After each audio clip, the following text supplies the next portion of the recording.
G'day, Bomber fans. Well, it's happened. The Hanger has claimed another victim. Well, not even another victim. This bloke was a victim many years ago. Jordan Ridley has suffered a hamstring setback. It's just not at all the type of news you want this time of the year. Hamstring injuries are a bloody pain, but when it's someone this important and this injury prone, it just sucks even more. Big news, lots to talk about, so let's get right into it. Okay, so Mitch Cleary has tweeted, for you guys watching now, last night, he tweeted out news that Jordan Ridley suffered a hamstring injury recently, he said. The club is currently on a break over the long weekend. They have to return to the track on Thursday, so this injury would have been from before the long weekend or during while players have been working on their own fitness and whatnot away from the club, but I'm inclined to think that this happened before the break, before the last match sim, which Ridley was not a part of. He was off to the side walking laps, I think. Some speculated it was a back spasm, but I think it's now fair to assume that he was probably struggling with this hamstring strain then. So Ridley is expected, Mitch Cleary believes, to be out for at least a month. He's going to miss, not even a month, he's going to miss the practice game against the Bulldogs mid-February. That's a certainty. They're not going to rush him back for that, but the club hasn't ruled him out playing in the second practice match against Geelong. In fact, that's the aim, to have him back for that game, which is in under a month. So this hamstring injury, although details haven't been released by the club at the time of filming, it appears to be a low grade, grade 1, I would say. So that's the only good news in this story, that it doesn't appear to be a serious hamstring injury. He could actually still be back for round 1 of the season if all goes according to plan. The issue is it doesn't always go according to plan for Ridley. If you remember last year, he was supposed to return from his quad injury in the early rounds of the season, and a week before his return date, he re-injured. I believe it was before gather round when that news broke, and that kept him out for another month or two. So Ridley is very prone to these double-ups when it comes to muscle injuries, and that just seems to be because he genuinely has issues with his body. And if you didn't think so before, you got to confirm it now. Yes, it's only a grade 1 strain, it seems, but it's still a setback and a month off pre-season, which can only harm him as the year goes on. This is the type of year you just don't want an injury with for Ridley, both heading into, I guess, an important year for the club and for himself. And it's also the time of the year where injuries really are just...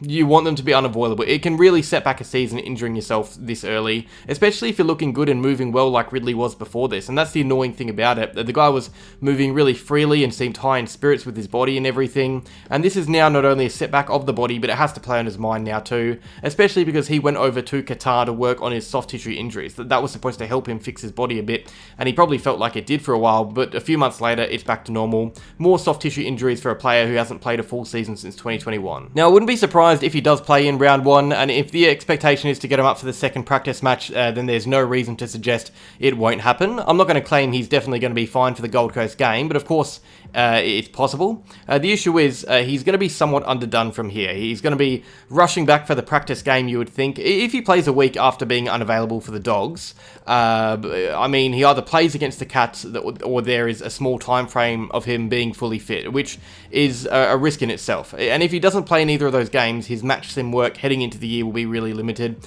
So whichever way it goes, he goes about it, it's probably going to affect him somehow, and that's the annoying thing about this timing. A month earlier, and he can at least cruise a tiny bit and give himself more time to get right for the practice matches and the season, but now he's going to have time against him as he heads into a really important year for him, especially because teammate Ben Mackay is also not fully training and hasn't been for a while, and Zach Reeder's no gimme to stay fully fit either. He joined Ridley in Qatar to fix his body, and typically Reed has had a worse run with injuries than Ridley. The backline is getting worn a little bit thin now before the season even starts, and let's say we had to line up for a game right now, our defence would be missing Ben Mackay and Jordan Ridley, which means we would have to line up with Laverde, Hayes, and I guess Nick Cox. I don't even know what it would be, to be honest, and it shows you how important Ridley is to our system. We desperately need him to stay fit this year, and it's not off to a good start. Something else to note, and I don't want to bring this up and say he was right, but Kane Cornes openly criticised the club for extending Ridley's contract last year, and he was signed on until 2026 at the beginning of the year, and then the club extended his contract till 2029. He wasn't even out of contract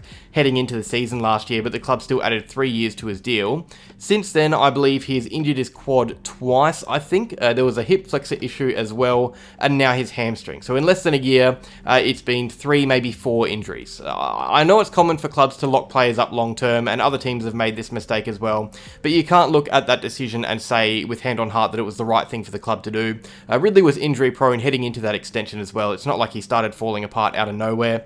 He has had a history of injuries. He extended an already safe and existing contract and then suffered even more injuries after that. So Kane Cornes is completely right to judge the club. It was just not a good decision to sign him up for that long. And that's coming from me. I have a genuine man crush on Jordan Ridley. I think he's a terrific player. He's one of my favourites.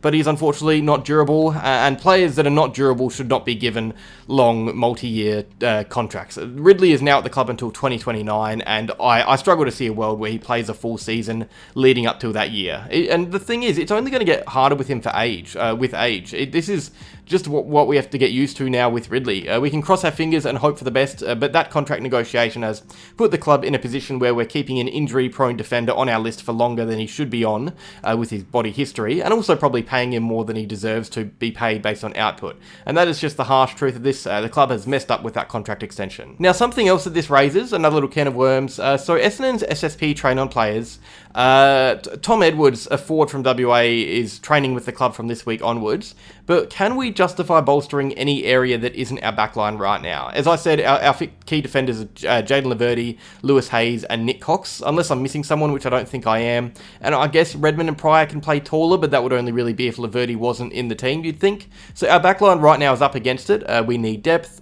We have Kane Baldwin and Will Hoare training for that extra list spot, but neither are really that impressive at the moment, and Kane Baldwin's body is just as bad as Ridley's. So what does the club do from here? Do we take on Kane Baldwin and hope he can stay fit for depth because we know he can play AFL footy? Or do we take on a fairly unknown and a bit unimpressive Will Hoare, who will at least stay fit and be available?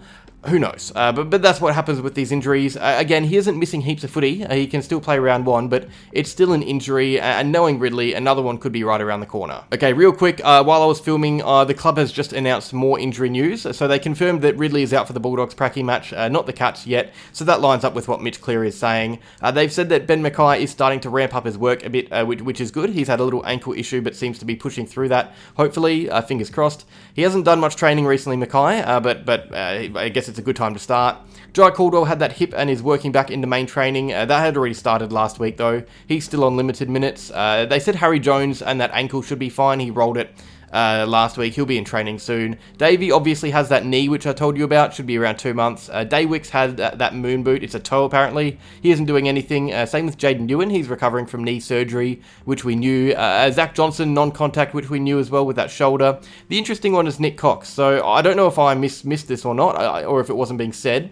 But Cox suffered a concussion before Christmas, which is why he hasn't been involved in training much. So that's a little bit worrying because he obviously had a concussion before the season ended last year too, so 2 concussions in a few months. He's obviously feeling the lasting effects of back-to-back concussions, which is never ideal, and there's not really a lot you can do about that, but just kind of wait for it to pass. So hopefully that is sooner rather than later.